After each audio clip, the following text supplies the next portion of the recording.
Olha só que bom estar na sua companhia. Seja bem-vindo mais uma vez. Fique à vontade, não é para mais esta aula de matemática. Sou professora Simone Silva, professora de matemática, segunda série do ensino médio, e para esta aula tem algo preparado, então vem comigo ver.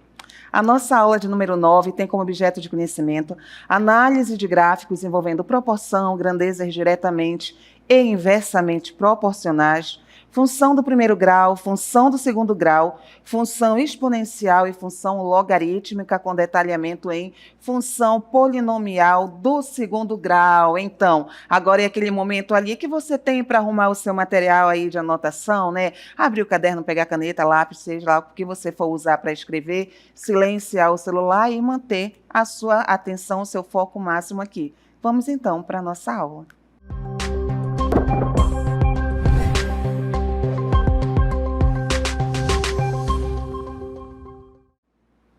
Começamos então a nossa aula aqui justamente ao lado dessa imagem bonita aí, final de tarde, que nós estamos vendo, um esporte, não é? O basquete. Você sabe quando foi que surgiu o basquete? Algo aí tão praticado, não é? E que tem ali até liderado campeonatos. Você sabe quando surgiu? 1891. Pois é, já tem aí um bom tempinho e foi criado por um professor de educação física. Aí você vai estar se perguntando, mas basquete, matemática, o que é que tem a ver? A nossa aula não é ali de função, né? Do segundo grau, função polinomial do segundo grau, e de repente se começa falando em basquete, tem tudo a ver. Porque quando se faz o lançamento da bola ali para a cesta, a bola vai ali percorrer uma trajetória, e essa trajetória está ligada ali diretamente à função polinomial do segundo grau. Mas já que nós estamos falando tanto em função polinomial do segundo grau, ou função do segundo grau, ou função quadrática, chegou a hora de nós conhecermos o que é uma função, não é, do segundo grau, quais são as suas características. Então, vamos lá, aproveite para fazer todas as anotações de olho na tela. Então, uma função polinomial do segundo grau, ou função do segundo grau, ou função quadrática, não é? É uma função polinomial que tem esta forma que você visualiza aí. F de x é igual a x ao quadrado, mais bx mais c. Lembrando aos senhores que o f de x, ele também pode ser escrito da forma y. Aí, né, sendo substituído pelo y, então nós também podemos ver essa escrita aqui aí nos periódicos da matemática desta maneira. Vai deixar de ser função? Não. F de x tem o mesmo valor que y, tudo bem? E aí, no decorrer da nossa aula, você vai entender o porquê. Então, nesta função aí do segundo grau, ou função quadrática, que é o nome aí mais popular, mais comum, nós temos aí coeficientes, que são quem? A, B e C. São os coeficientes reais, tudo bem? E como você percebe, o A, ele vai ser o coeficiente ali, ó, da variável que está elevada ao quadrado. O B vai ser coeficiente ali só do x, e o C ele vai ser independente, ele não vai estar sendo ali multiplicado por nenhum x. E tem aqui uma condição muito especial em relação ao A, exatamente, ao coeficiente do x ao quadrado. Qual é? É que, obrigatoriamente, ele tem que ser ali diferente de zero. Sabe por quê? Se o A for igual a zero, esta função aí, ela deixa de ser quadrática e ela passa a ser uma função que, com certeza, você já conhece, que é a função polinomial do primeiro grau. Mas como assim que é transformada numa função do primeiro grau tão rapidinho? Vem aqui comigo. Olha só, se eu tenho esta função quadrática, ax ao quadrado mais bx mais c, e o meu a ali tem o valor zero, o que é que eu sei? Todas as vezes que o zero é multiplicado, não é, por um número por outra letra, ou por uma letra, o resultado vai ser zero. Então, vai se zerar isso daí. Restando quem? Restando bx mais c. Aí você observou aí que a nossa variável, o expoente dela é 1. Quando não tem nenhum expoente, entende-se aí que o expoente é 1. Então, quando A é igual a zero, a função deixa de ser quadrada, deixa de ser do segundo grau, e passa a ser do primeiro grau. Por isso que, obrigatoriamente, a condição de existência de uma função aí quadrática é que o a seja sempre diferente de zero. Tudo bem? Anotou, verificou tudo bonitinho? Pois é. Já que nós já vimos a definição, já que nós vimos aí algumas condições, né, peculiares para a nossa função polinomial do segundo grau, vamos aplicar agora aqui em exemplos. Vamos reconhecer quando é uma função do segundo grau e vamos aqui juntos determinar quais são os coeficientes, tudo bem? Primeira coisa que você observa é que em todas aparece ali a nossa variável x elevada ao quadrado e que ela vai ser sempre o maior expoente ali na nossa função, porque aqui é 1, aqui é 1 e aqui é 1. Então, seguramente, é uma função quadrática. Tudo bem? Aí o que você pode estar se perguntando, pensando, ué, mas vai ser sempre o x aí, a variável, a letrinha que vai aparecer? Não, mas é algo assim muito usado no mundo matemático. Digamos, não é, que o x aqui é o amor dos matemáticos. Então, se usa muito o x, mas fica aqui, não é, o registro de que não é somente ele que pode aparecer. Pode aparecer aí o m, o n, o p e por aí vai. Tudo bem?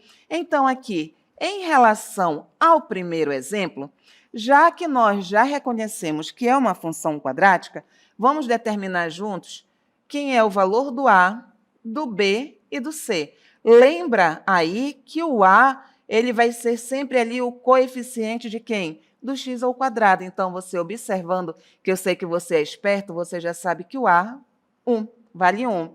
E o b? O b vai ser o coeficiente ali do x. Então, b tem o valor 3. E o c vale 12. O c, lembra que ele é aquele termo independente, aquele termo que não vem com nenhum x ali pertinho dele. Tudo bem? Aqui no segundo exemplo, o a vai valer quanto? Desculpa, não ouvi. Fala um pouquinho mais alto. Exatamente isso, 2. E o b? 4. E o c? O c vale menos 3, tudo bem? Menos 3, não era só 3? Bora voltar aqui rapidinho e percebe que todos os sinais são aqui positivos. Então, por esse motivo, o nosso C vale menos 3. E analisando o último exemplo aqui, nós vamos ter que o A vale... Qual é o valor do A? Exatamente isso, menos 3. O valor do B? 5. E o valor do C? Menos 1. Perfeito. Vocês estão perfeitos, já sabem reconhecer quando é uma função do segundo grau, já sabem identificar aí quais são os coeficientes, mas agora eu vou te fazer aqui uma pergunta.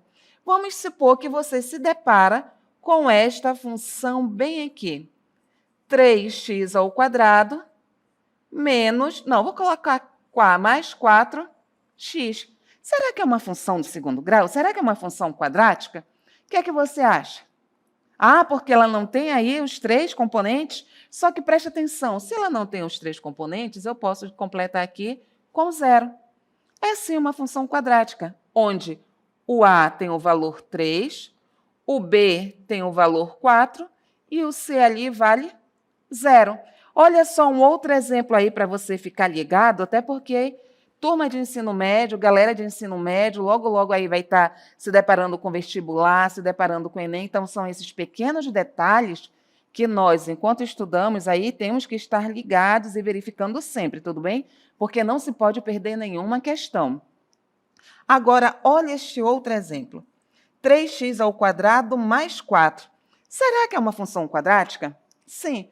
Olha aqui, a variável elevada a 2 ao quadrado. Mas só que nessa função quadrática aqui, a gente percebe que está incompleta. Mas nós conseguimos aí determinar os coeficientes. O a vale 3. Você consegue dizer o valor do b? Lembra que o b sempre vem colado ali com o x. Apareceu só o x aqui? Não. Então, o b vale ali 0. E o c? Qual é o número que não vem ligado aí a nenhum x? É o 4. Então, percebeu que a função ela pode aparecer ali de forma completa, com todos os termos presentes, mas também ela pode vir ali, não é, com um termo faltante, mas só pode faltar em uma função aí o B e o C. O A nunca pode faltar. O A, aqui, ó, ele nunca pode deixar de existir. Este primeiro aqui, ele nunca pode deixar de aparecer. Porque se ele deixar de aparecer na nossa função, lembra lá da condição de existência. A nossa função deixa de ser função quadrática e passa a ser, de repente, uma função do primeiro grau ou até mesmo, né, uma função constante. Beleza? Fez as anotações? Está ligado? Então, já que nós vimos aí a definição, já que nós acabamos de ver aí exemplos, agora nós vamos ver aí a aplicação da função quadrática no dia a dia. Fica ligado porque você vai reconhecer aí em muitas situações. Olho na tela.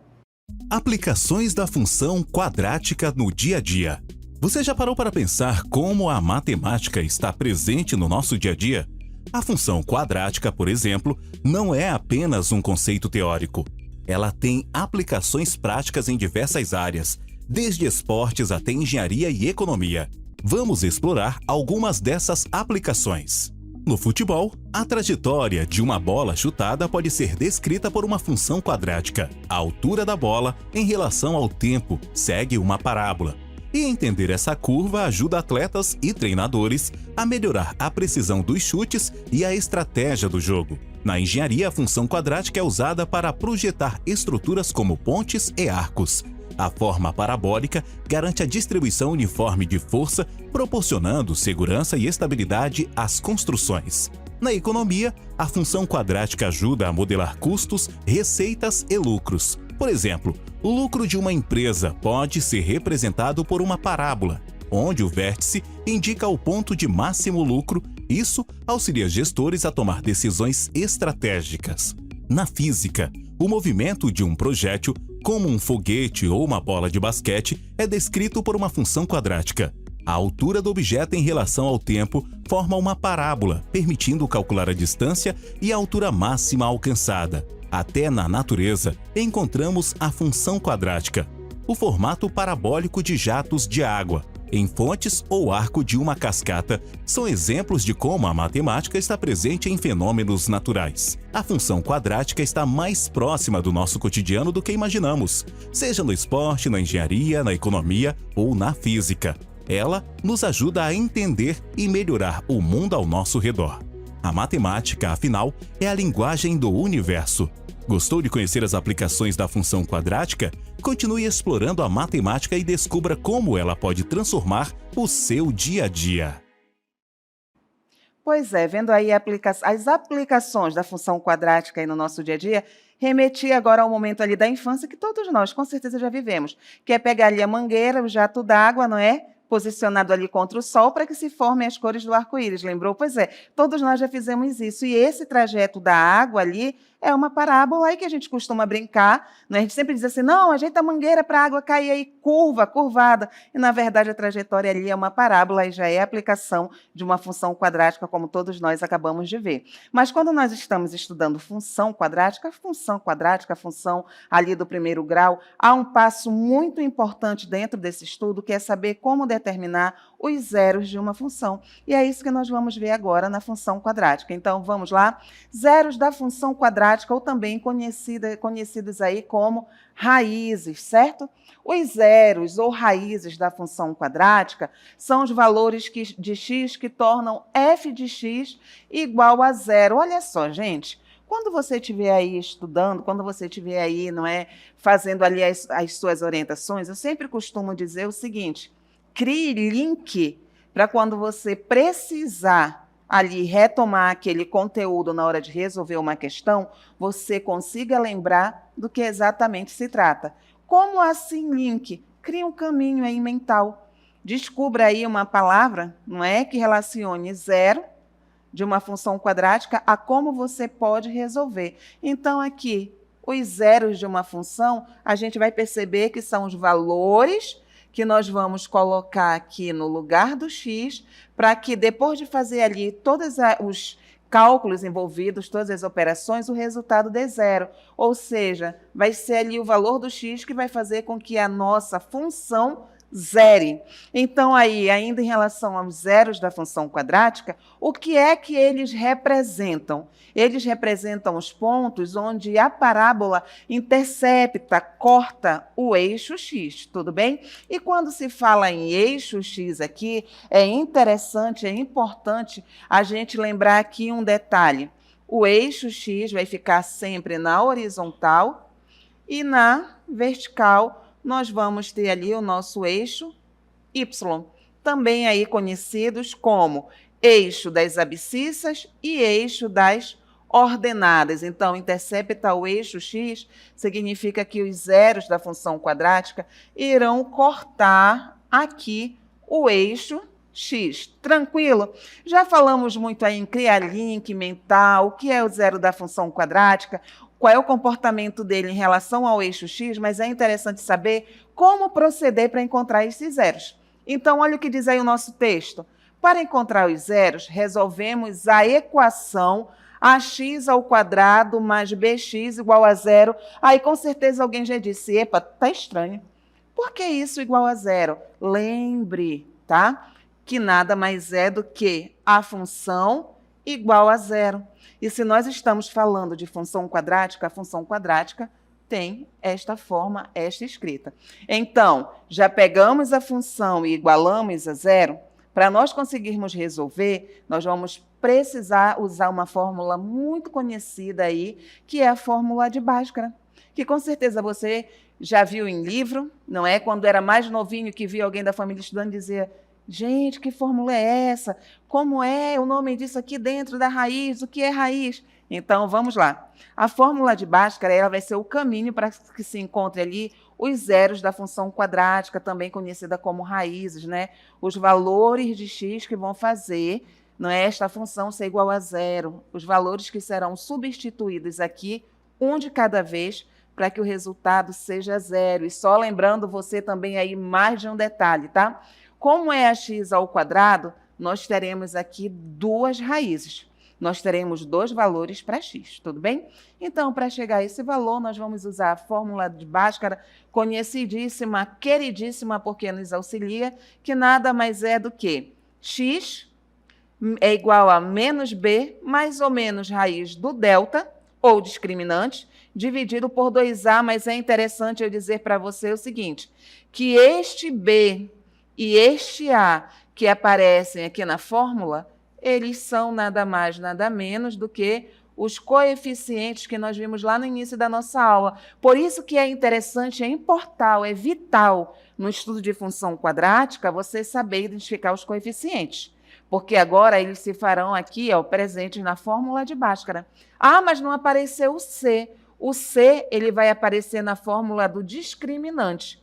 Na fórmula do discriminante, aparecem aí os três coeficientes. Então, olha a bronca que vai ser se você não conseguir identificar quem é o A, quem é o B e quem é o C. Tudo bem? Então, voltando aqui, a fórmula de Bhaskara você só consegue ir além se você tiver calculado também ali o valor do discriminante, que aí não é muito íntimo já, com avançado estudo, a gente chama de delta, tudo bem? Mas o discriminante, ele é o nosso amigão. Sabe por que é o nosso amigão? Deixa eu voltar bem aqui. Imagine, de repente, que você vai fazer este cálculo aqui na fórmula de Bhaskara, não é? E chega lá no final, você descobre que não tem resposta. E quando se está fazendo ali uma prova, um processo seletivo, o tempo é fundamental, é importante. Então, se você antes, não é ali, previamente, você já puder ter uma noção que esta fórmula aí, depois que você fizer as substituições, vai ter um resultado ou não, você já ganha tempo, você já sai disparado na frente. Então, quem é que vai te ajudar neste detalhe? Vai ser o nosso discriminante. Sabe por quê? O nosso discriminante ele tem aí três situações. Se nós fizermos esta conta bem aqui, se nós substituirmos aí os nossos coeficientes aqui nesta fórmula, 4 multiplicado por A por C, se depois de realizar as fórmulas o resultado for maior que zero, o resultado for um número positivo, A gente já sabe que a função terá duas raízes reais distintas, ou seja, que você pode usar sem medo, seguir em frente, sem medo de perder tempo. A função ali é a fórmula de Bhaskara. Então, anota, se o discriminante for maior que zero, vai ter resultado sim. Serão duas raízes reais. O que são aí esses reais? São os números reais. Todos aqueles números que você consegue ali representar na reta numérica, todos os números que você conhece até esse exato momento, tudo bem? Número decimal, fração, não é? Número positivo, número negativo. Então, delta maior que zero, então nós teremos duas raízes reais e distintas, ou seja, diferentes entre si, tudo bem? A primeira raiz, que a gente costuma representar assim, vai ser diferente da segunda raiz. Seja esperto e tome nota.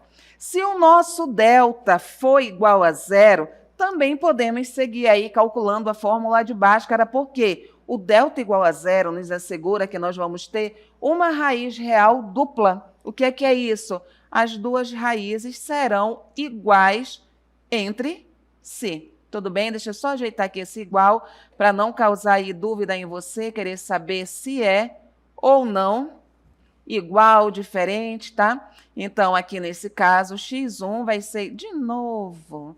Então, x1 vai ser igual a x2.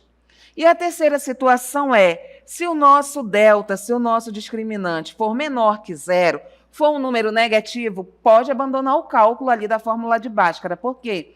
Quando o delta é negativo, a função não vai ter raízes reais. Ué, mas por que não vai ter raízes reais? Você lembra aqui da fórmula de Bhaskara? Olha, a fórmula de Bhaskara aqui, o que é que ela diz? Menos b, mais ou menos ali a raiz do delta, a raiz do discriminante. Então, se aqui o discriminante é um número negativo, como é que eu vou calcular a raiz quadrada de um número negativo? Não vai ter resultado ali no conjunto dos reais. Então, não terá raiz real. Tudo bem? Então, para afirmar melhor isso aí que nós acabamos de estudar, vamos no exemplo? Agora você vai pensar junto comigo, tudo bem? Olha o que diz aí. Dada a função quadrática f de x igual a x ao quadrado menos 5x mais 6, determine suas raízes. Tranquilidade absoluta. Se você vai determinar as raízes, você vai usar a fórmula de Bhaskara. Menos b mais ou menos aí a raiz do delta, certo? Dividido por quanto? Você lembra? Ah, tem que lembrar. Dividido por, olha aí, 2a. Tudo bem? Então, muito cuidado nessa fórmula para você não esquecer nenhum item. 2a, entenda que é 2 multiplicado por a. Mas só que nós vamos precisar aqui do valor do discriminante do delta, porque já somos íntimos dele, tá? O delta se determina por b ao quadrado menos 4ac. Como você está aqui assistindo essa aula, você já sabe que o delta é o seu amigão. Se ele der um número negativo, nem continua nesse cálculo e segue a vida. Então, vamos lá à nossa resolução. Primeiro passo, identificar os coeficientes. A é 1, B é menos 5 e C é 6. Qual é o segundo passo? Calcular o discriminante que é dado por esta fórmula bem aqui. B ao quadrado, o nosso B é menos 5 e é negativo, então tem-se a necessidade de usar o parêntese. Então, B ao quadrado menos 4, que multiplica A, que multiplica C. Então, aqui é B ao quadrado menos 4AC. Tudo bem? Número negativo ali ao quadrado, resultado positivo. 5 ao quadrado, 5 vezes 5, 25. Menos 4 vezes 1, 4 vezes 6, 24. 25 menos 24, nós vamos ter aí qual o resultado?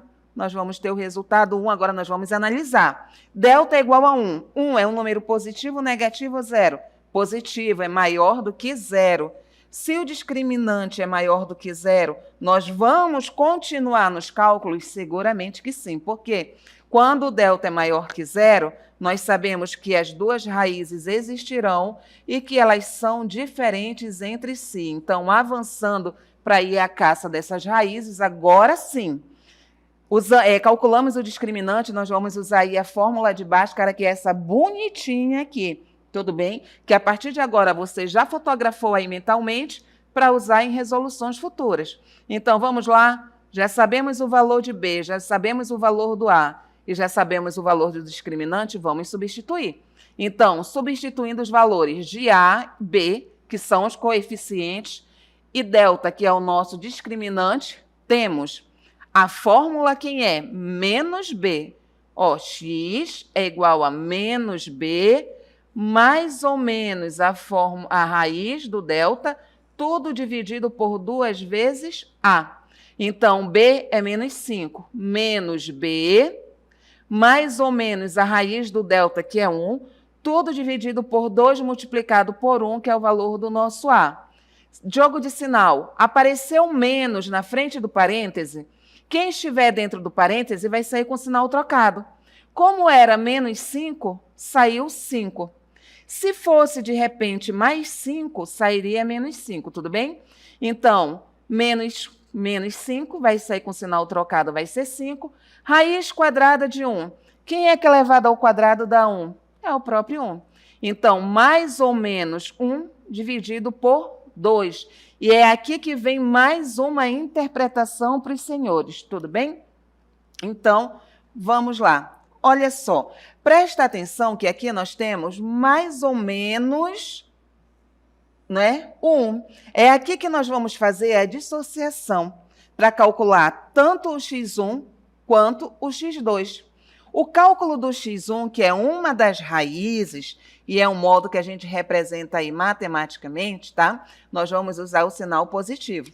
Quando nós viermos calcular a segunda raiz, nós vamos usar o sinal negativo, porque lá na fórmula aparece mais ou menos 2. Nós aí separamos. Mas os valores vão mudar? Não. Nós só vamos separar os sinais. Então, 5 mais 1, 6. 6 dividido por 2, 3. Achamos o primeiro valor aí da raiz, primeiro zero. O x2, 5 menos 1, 4. 4 dividido para 2, 2. Então, as raízes dessa função aí são exatamente quem? 3 e 2. E sabe agora o que eu lembrei?